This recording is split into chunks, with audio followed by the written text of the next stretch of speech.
Clemson news. Before the 2015-2016 season kickoff, there is some construction being done around and near Death Valley. The biggest of these projects is the Oculus and the bridge project on the west end zone, which will connect the north and south decks. The report says that some part of the paving and brickwork may not be done until after the first home game. The bridge will be open for the first game of the season. In addition, the south stands have been renovated and suites and press boxes on the home side of the stadium have been upgraded. The report says that by August 31st, the renovations of the scoreboard, radio, and press box should be finished. According to President Clements, Clemson's relationship with BMW is on the up and up. Clements, along with a group of Clemson faculty members, went to Munich, Germany in the last week of July to meet with BMW officials. While there, the two parties discussed future plans. The goal is for Clemson students to aid BMW in improving its products and processes. According to Clements, Clemson has done over 100 successful projects in collaboration with BMW. He went on to say that 150 Clemson graduates have been hired by BMW because of their involvement with the company during their time in college. Clements hopes that Clemson's dedication to research can continue to be transformed into real-world innovations that may globally impact the world. There is a lot of construction being done around Clemson. One of the largest and most noticeable is that of Douthit Hills. The new project is going to provide new housing for Clemson Bridge students, yet it caused restricted vehicle access to buildings like Clemson House. The whole area is fenced off, yet for the students moving into Clemson House, they opened the gates the Friday before freshmen move in. Because of the Douthit Hills construction, a lot of freshman parking has been moved to the west parking lot. Yet the Parking and Transportation Office has informed us that there will be new parking lots as well as increased transportation in hopes of creating a campus where students do not need to bring cars. Clemson's Brooks Center is kicking off the 2015-2016 season starting next month.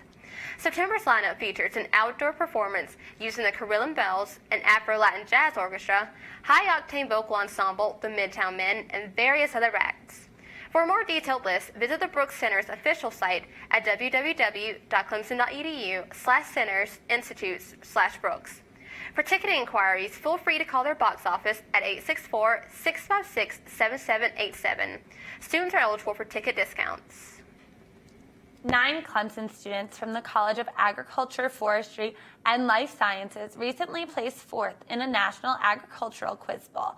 The event took place at the annual Agricultural and Applied Economics Association meeting in San Francisco. The 3 students who formed the winning team are Jonathan Lewing, Carl Wombley, and Cody White. During the summer, the students practiced weekly using a set of questions provided by Michael Vassilos, who is the assistant professor of the Department of Agriculture and Environmental Sciences, as well as the team's coach. The group fundraised almost $6,000 so the team could make a trip to California to compete. Good job, students. Way to represent Clemson. The Clemson University Tiger Band Association, or CUTBA, has once again made its annual donation to the Clemson Tiger Band Scholarship Program. The former and current band members of CUTBA gave $24,000 to the endowment, which is a part of the Clemson Will to Lead campaign. Since 1987, this fund provides scholarships to students who are in the Tiger Band. Over the years, the Tiger Band has received over $800,000 from the endowment. Scholarships for tuition aren't the only way students benefit from the donation. Tom Waldrop, who is the CUTBA president, says the money helps feed Tiger Band members on noon game days. They also give senior members watches as tokens to remember their time in the band. Waldrop says the organization's long-term goal is to help as many Clemson students as possible. This year's freshmen made a huge human tire paw in Death Valley as part of their orientation. Clemson's marching band director, Mark Spade, organized the students. The process took about 30 minutes to get everyone in formation. This year's freshman class is comprised of 3,475 students representing 42 states and 11 countries. The most impressive average SAT score of 1250 and an average ACT score of 28.5. For a video of the human tiger paw, visit Clemson TV online. From the Monday Night Roar staff and the rest of Tigervision, welcome to Clemson, freshmen. Next, we're going to check in with John Oliver, who has all your latest in entertainment.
A French and a Briton helped avert an attack on a train en route to Paris on Saturday.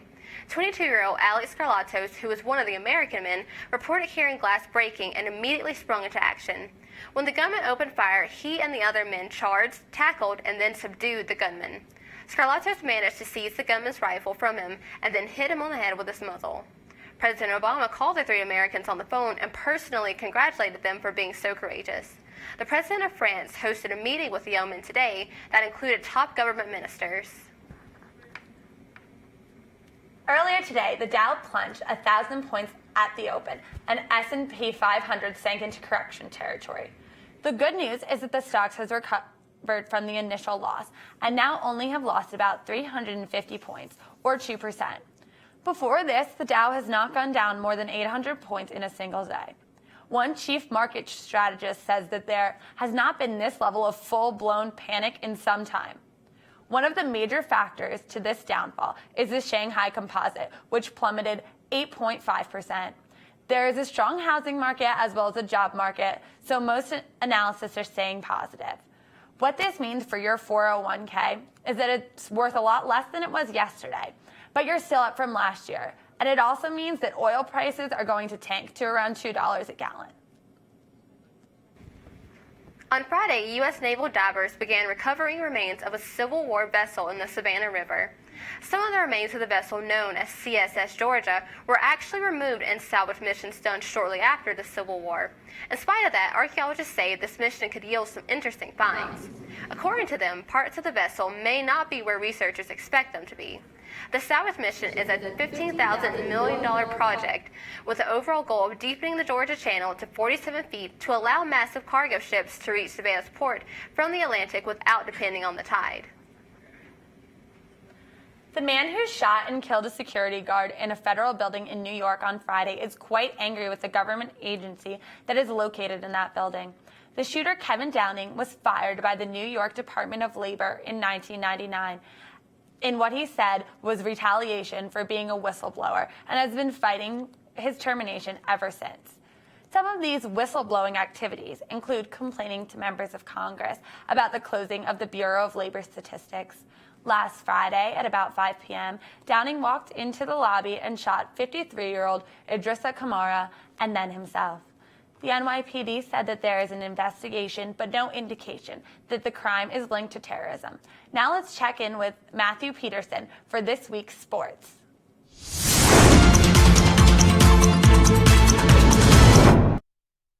Hey everyone, I'm Matthew Peterson on The Extra Point. I'm going to start off with what all of you want to hear about, which is Clemson football. After a successful 10-3 season for the Tigers last year, including a 35-17 win over South Carolina and a blowout of Oklahoma in the Citrus Bowl, they're ranked 12th on the AP and USA Today preseason charts. Yesterday was FanFest in Death Valley, and there was a terrific turnout. Coaches and players like Dabo and Deshaun Watson were signing autographs, and overall it was a pretty good time. On to the NFL, where there has been a wave of season-ending injuries, from Jordy Nelson to Kelvin Benjamin to Sean Sweezum. Many teams are going to need to have the next man up mentality in order to maintain their expectations for the season. For the Packers, they will need some of their young receivers like Devontae Adams and Ty Montgomery to step up. As for my Panthers, the Kelvin Benjamin injury is devastating. Now their top receiving threats consist of Greg Olsen, Philly Brown, and Devin Funchess. In other words, the Panthers are going to need to add another receiver. Speaking of Carolina receivers, or former ones for that matter, Steve Smith announced a few weeks ago that he will be retiring after the season. Personally, I loved watching him on the Panthers, and I'm sure that he will get into the Hall of Fame in the next few years. He is one of, if not the best, under 6-foot receiver that the game has ever seen. On to the NBA, most of you know the big news. LaMarcus Aldridge and David West went to the Spurs, but many big names like Marc Gasol, Kevin Love, and Kawhi Leonard stayed put in their hometowns, or not hometowns. I heard a funny story about J.R. Smith. He was the only free agent that lost money this year. Leave it to J.R. To lose money in a period where average players started. Yeah, I messed up that one part. Yeah, it's okay. We can do unlimited takes. Cool. Thousands of migrants are stuck in miserable conditions waiting to cross into Macedonia from Greece. Most of them are trying to flee Syria's bitter conflict. On Saturday, a CNN team reported seeing armored vehicles on the Macedonian side of the border blocking people from crossing. Some people attempted to rush the blockade and were fired at with stun grenades by Macedonian military. There have been reports of non-governmental organizations making makeshift camps for the migrants. Earlier today in Syria, ISIS bombed a nearly 2,000-year-old temple. The director of Antiquities and Museums, Mamoun Abdukin, said that sources in Palmyra informed him that ISIS members rigged the temple of Baal-Shamin with lots of explosives and detonated them. This is the first structure in Palmyra complex to be destroyed, although ISIS has attacked 2 shrines nearby. There is some confusion as to when the temple was really destroyed. Abdukin says it was on Sunday, while a UK-based Syrian observatory claims it was last month. Elsewhere, ISIS has released footage of its fighters smashing artifacts in Iraqi cities and using sledgehammers and power tools to destroy the ancient Assyrian city of Nimrud. Now here's Freddie Pope with Showtime.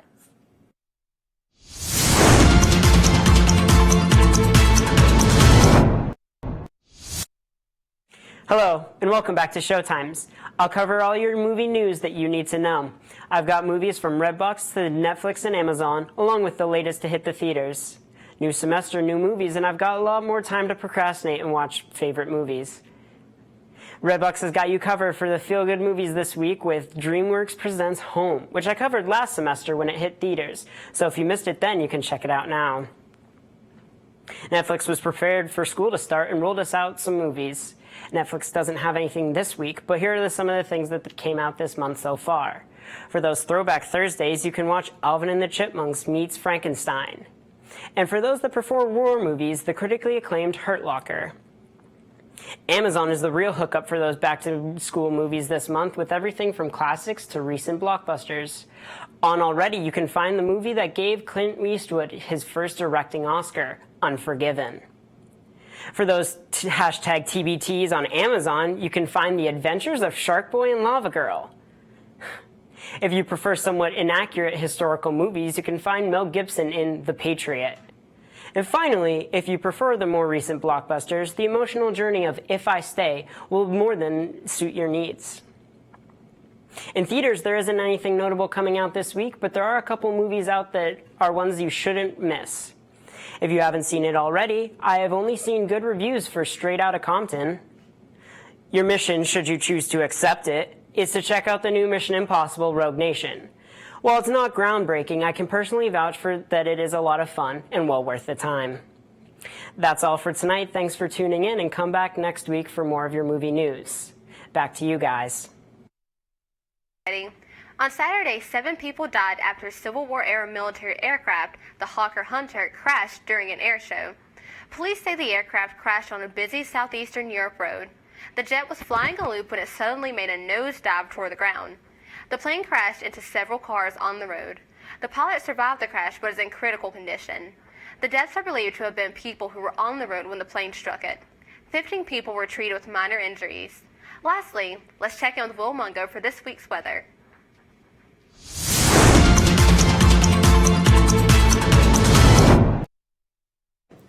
Thanks, guys. This week, we're starting off with a little bit of clouds today and tomorrow, and they're going to clear up around Wednesday and stay that way through the middle of the week. But come Friday, those clouds are going to come back, and you can see some scattered thunderstorms later on in the weekend. So be ready for those lightning alarms that we're all fond of hearing by now, for those of you on campus. Today, it started out a crisp, 91 degrees, and it will get a little bit, cooler throughout the week, ending at about a high of 86 by Sunday. That's about all I've got. Back to you guys. Well, that's all for us tonight. Thanks for joining us. Be sure to like our Tigervision Facebook page and follow us on Twitter. Have a great evening, and we'll see you next week on the Monday Night Roar.